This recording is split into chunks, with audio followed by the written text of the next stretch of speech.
1 hour, 2 chefs, 3 ingredients for nothing more than bragging rights. This is Knife Fight. Tonight, it's a big, bold smackdown. Behind you, hot, from the traditional Mexican flavors of LA's own Ray Garcia. Who likes spicy? An alumnus of the prestigious restaurant, French Laundry. Take down his friend, Season 1 Knife Fight champion, Ricardo Zarate. This finger. And his award-winning Peruvian cuisine. Cheers, guys. These chefs will have to win over me and tonight's judges, Chef Naomi Pomeroy of Portland's Beast, and Chris Morningstar of Ray's and Stark. That was no clown shoes. I'm Chef Ilan Hall, and the Gorbals is my restaurant. For years, I've been hosting competitions between chefs, turning my kitchen into an after-hours war zone.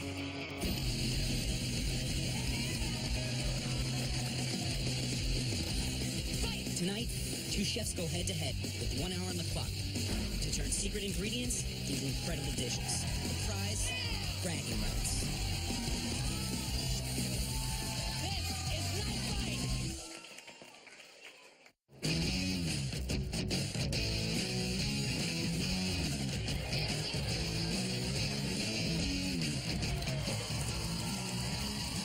Welcome. It's nice to see you all. Our first chef. Everybody please scream at the top of your lungs for Chef Ray Garcia. I'm the executive chef at Big Restaurant. I've been cooking for the last 15 years. My cooking style, I think, is unique in that I like big flavors. I've got the energy behind me. I'm excited about the challenge. I love challenges. I love competition. I came here to win. Everybody, Ray Garcia! I got to know Ray 4 years ago when we both attended Test Kitchen, which is a workshop where chefs develop new dishes. Ray's competitor tonight is one of our first Knife Fight winners, competing again to keep his big knife. My friend, Chef Ricardo Zarate. I'm the chef owner of Pica Restaurant, Mochica, and Paichi. My cooking style is a Peruvian cuisine, but I have experience doing Japanese cuisine. So you will see the influence on my flavor profile. Tonight, I'm defending my title, but I'm ready to destroy anybody who comes over.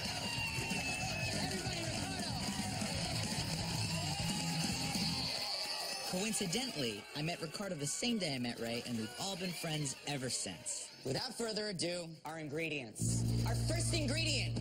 Is alive? Sometimes they are. Maybe trying to jump back? Mangalitsa pork fat. Yes! Mangalitsa pig, it was originally bred in Hungary for royals because of the quality of their fat. It melts very quickly, it's super soft. There is not one way that you can mess up Mangalitsa pig fat. Second ingredient for tonight, alpaca. Clean, lean, delicious, a little bit gamey. I've never had alpaca raw, but there's a first for everything. And our final ingredient, big ass octopus. Octopus can be incredibly tender if you treat it properly. You either need to cook it for a really long time, which in this scenario would be with a pressure cooker, or you can barely cook it at all, and those are the 2 ways to serve it really tender. Personally, I kind of love that slight rubbery bounce from octopus.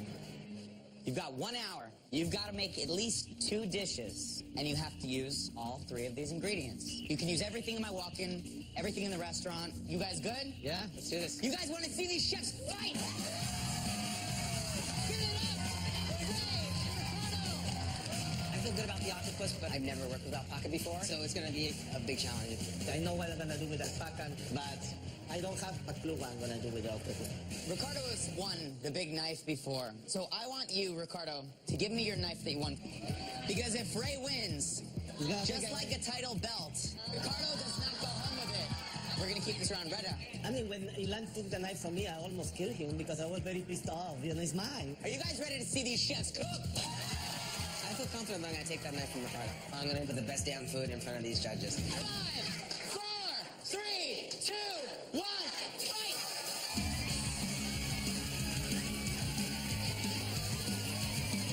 It's up for grabs. I'm going to start with alpaca. and the octopus first. The first thing I thought in my head, I need to cook the octopus. Then later on, in the meantime, I can think about what I'm gonna do. Because I knew I'm gonna use the pressure cooker, so if the octopus will be too thin, then it's not gonna work. We got alpaca. It's kind of like a goat. It's like a little llama. It's Peruvian. It smelled a little gamey when I smelled it. It's gamey, but it doesn't quite have that intense gaminess that you're going to get from a goat or a lamb. I think that the pork fat could be great with that. I could also see them pressure cooking that octopus with pork fat. If it was me, I'd use the pork fat in all three of the dishes I was making. I'm looking for some pork fat tartare. I'm not That's into that. disgusting. Thank you. But yet, it probably would be so Probably pretty good. delicious. I'm going for the legs right here. It's the meatiest. For my first dish, I made a octopus huarache with refried lentils, which is a typical Mexican street food. Octopus, I knew it was going to be a challenge given the time.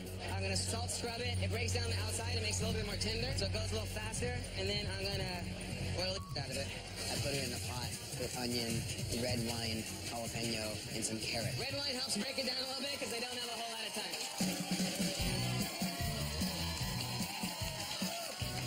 Ricardo, what's the plan with this? I'm trying to do an alpaca tartar Alpaca tartare, okay? with potatoes, the Peruvian causa potatoes. So let's see if it works. I cut it very tiny, just to make it like very soft.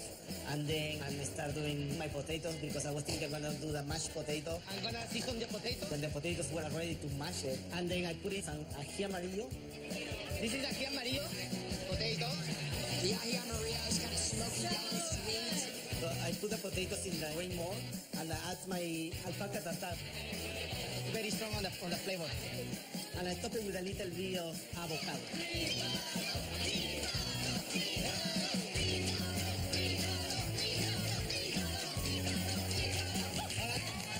This is a alpaca tartar with a Peruvian causa. With a potato with ají amarillo. Awesome. You can. 33 minutes. It's pretty strong on the sesame oil. I love that. So, I'm not going to complain about it because it's actually one of my favorite flavors. I'm getting a little background heat on the ají amarillo. It's kind of hanging on. I'm not getting enough heat for me personally. I'm gonna try some lentils with the mangalita pork. I'm basically making like refried lentils. I put lentils in the pressure cooker with some of the mangalita pork. But I had challenged the pressure cooker in the simple thing like putting the lid on. There's a dot on the top. Look at the top. Dot on dot, we chef. Having been 30 minutes into the competition and not putting up a dish, I was feeling the pressure. In the back of my head, I'm thinking, oh my God, am I going to run out of time? This is a huge night.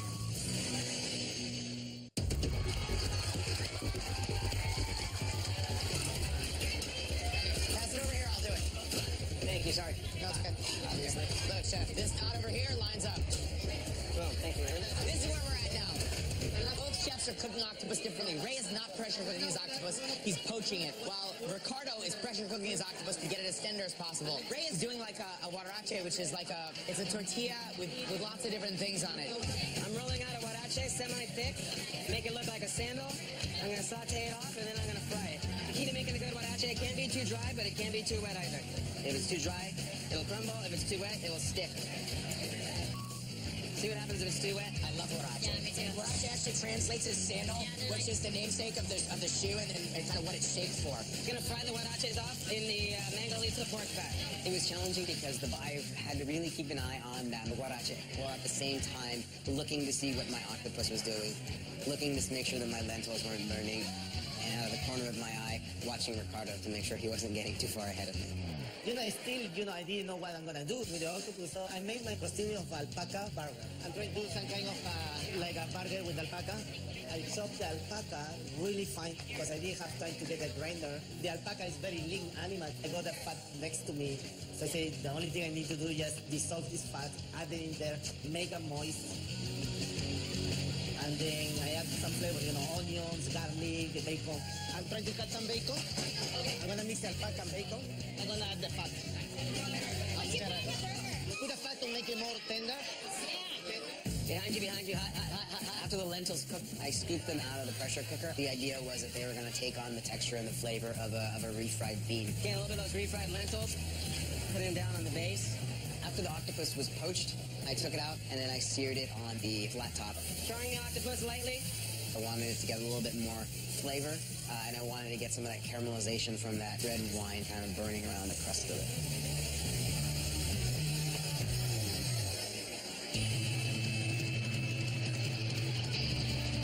Little onion sprout, brighten it up a little bit. This little tomatillo salsa, it adds some punch. Okay.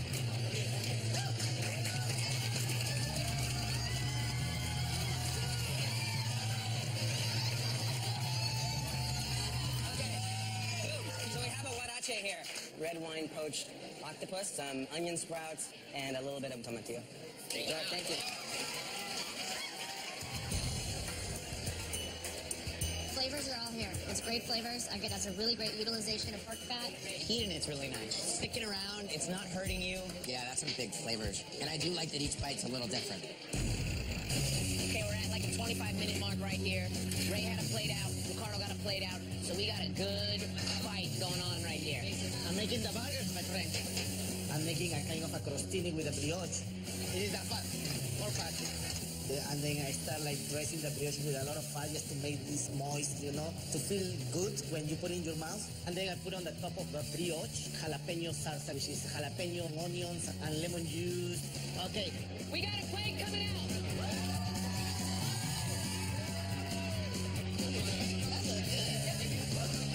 Okay. It's a brioche, and I soak it with the fat. And I made the alpaca, and I also put the fat in the alpaca, and I made a little jalapeno and salsa. Awesome. Yeah. Enjoy. Thank you. 16 minutes. Seasoning is totally dialed on it, but I think it's really good. This is good in all the right ways. I don't know if I can taste alpaca meat in it, but I don't give a... It was so good. I still don't have any clue what I'm gonna do with the octopus. Maybe I need to drink a little bit more.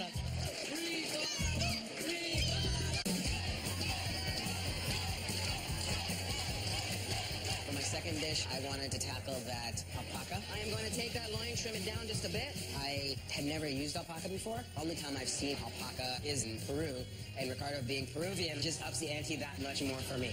There's no holds barred right now back there. Ricardo wants to hold on to his title. Ray really wants to take it, and you can feel that energy, and they're just busting ass, and I love that. It's lean, so I want to try to add some more flavor to it. I wanted to impart a little bit more flavor and texture to it, so I wrapped it in bacon. I wanted to have some sauce that was going to really give these judges something to remember. I made a sauce with some pretty strong components, smoked chipotles, I had some black garlic, and some dates that were in the pantry to make what was almost like a barbecue sauce. I'm going to take these loins, sear them off a little bit.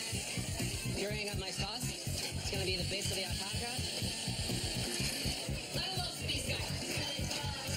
It is spicy though. Who likes spicy?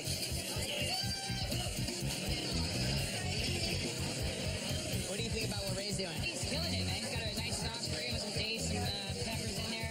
He said it was a little too spicy, so I'm worried that it might be too spicy. You might need to like thin it out with something, you know? Thanks, man. It's the bacon wrap alpaca loin. A little bit of fresh cracked pepper over the top. Okay, behind you. With the bacon wrap alpaca loin, and then in the bottom you have some smoked chipotle, you have some dates, and some black garlic, all pureed, so it's a bit crunchy. Awesome. Thank you, Chef. It's spicy. It's like real good spicy, but I don't know. That's so good. It's big, bold flavors, and it's balanced, and it's got soul in it, you know? One of my biggest worries on the pressure cooker was that the octopus is overcooked and press finger. Yeah! It worked. I didn't know that my octopus is gonna come right. But it came perfect. You know, it was soft, tender, just the way I wanted. Hey, how much time I have left? 5 minutes. That's it? But I got a couple minutes, so I'm gonna try something. When I saw Ricardo do a third dish, it made me jump in there and come up with whatever I could that was literally right in front of me. Just a warning, this could just be gross. I live in the foie gras star of California, so I'm gonna sear this and serve the lard sort of medium rare. I just took a piece of it and seared it off sort of like a foie gras. This might have been a bad idea. It's not breaking down the way I thought, but we'll see. It needs to break down, so we'll see how it is in a minute.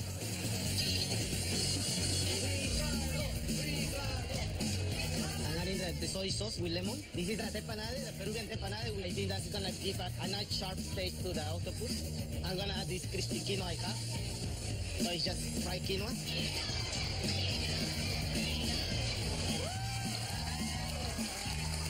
The octopus with some olive, and I took some peppers and make some tepanade with a crispy quinoa. So enjoy. You got 2 minutes. You done? I'm done. He's done.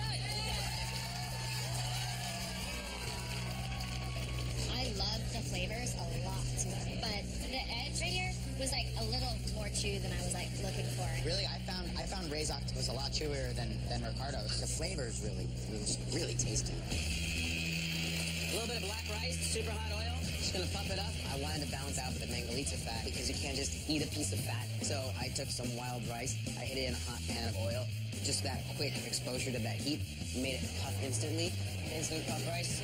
The wild puff rice is very airy, and it takes on almost a charred, smoky flavor, and it balances out that unctuous pork fat. It's looking good. I think this is doing what I want. I have to make it taste good first and foremost, because I want to have that night. 10, 9, 8, 7, 6, 5, 4, 3, 2, He's like running in the past. I've taken the opportunity to take a big chunk of that Mangalitsa pork fat, sear it, put it in the oven, treat it kind of like foie gras. Some black or wild rice in the back. I just puffed it up quickly in a hot pan. Thank you, Chef. Cheers for that. Cheers, buddy. We'll see what they say. Oh my gosh. But damn, that is really, really delicious. This is like in the morning. If you were to take your Rice Krispies and then cook your bacon and then just put it right on top dry because you have no milk, you get that like rich, kind of fatty, unctuous quality. I want that as an amuse at like every restaurant I go to now. Yeah. The knife, huh? It's on the line. You worried? What you want me to say? I think I won't.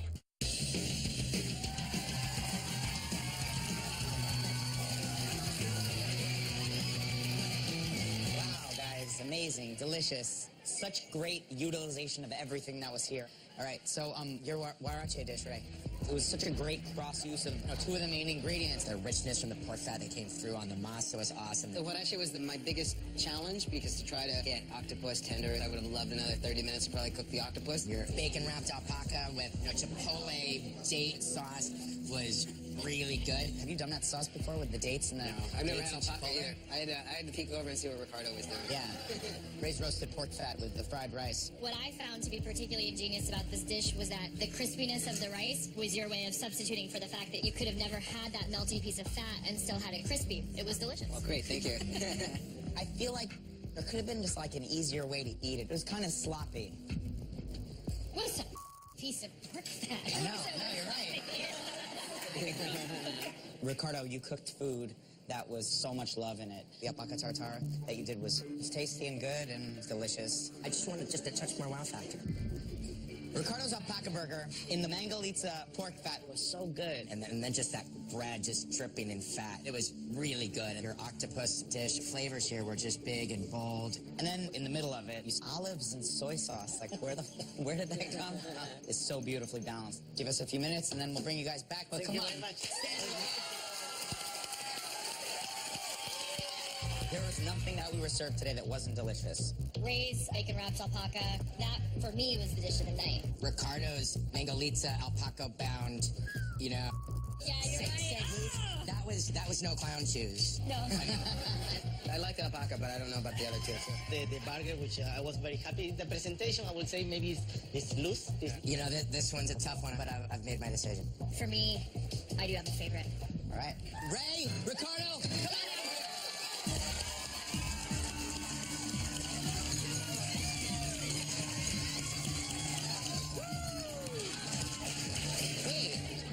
Hey, where's the other knife? It's right here. This is Ricardo's original knife for when he won Knife Fight the first time. And if he loses, he has to give it to Ray. I respect and admire both you guys, but there has to be a winner tonight. So the winner of tonight's Knife Fight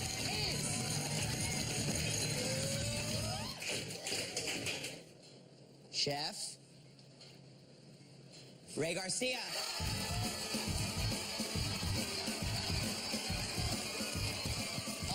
dishes were just big and powerful, and the fact that he served us a piece of the Mangalitsa fat cooked as if it were foie gras, that took it over the top. That's what clinched it. This bull.